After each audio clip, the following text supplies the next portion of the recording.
Salut les filles, et ben voilà, on y est, c'est le grand jour, c'est le jour J.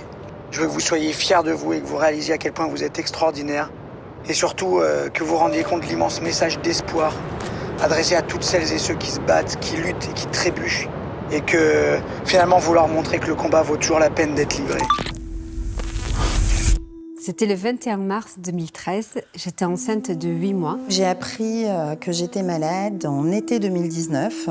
Ça s'est passé fin juillet 2014.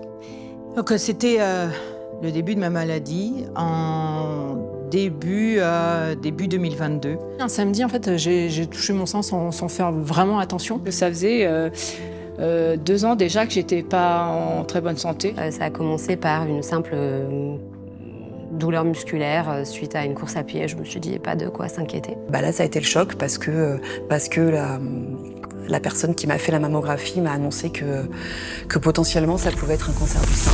Tu as deux solutions.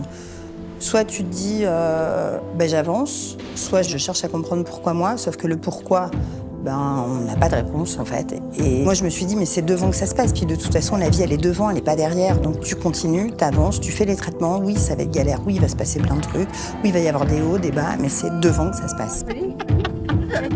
Vous, dans le contexte, vous arrivez à faire votre préparation pour le Mont Blanc. Si je m'en sortais, il fallait impérativement que j'en fasse quelque chose. Et ces longs mois de traitement m'ont fait prendre conscience qu'il fallait que je crée une association. Et que cette association, elle aurait vraiment pour objectif d'accompagner les femmes touchées par un cancer pendant la maladie, mais surtout dans l'après-cancer. Et de là a démarré cette aventure de souhait de faire l'ascension du Mont Blanc de 8 femmes en rémission, qu'on allait appeler la cordée de l'après. La vie peut s'arrêter du jour au lendemain et j'ai envie de mordre dans tout. J'en suis sortie différente, plus forte, plus résiliente. On ne maîtrise pas ce qui nous arrive dans la vie. Et par contre, je pense qu'on a le choix de décider ce qu'on en fait. Ça m'a amené beaucoup de force, beaucoup de joie, beaucoup d'envie. Ça sera à refaire, je signe demain.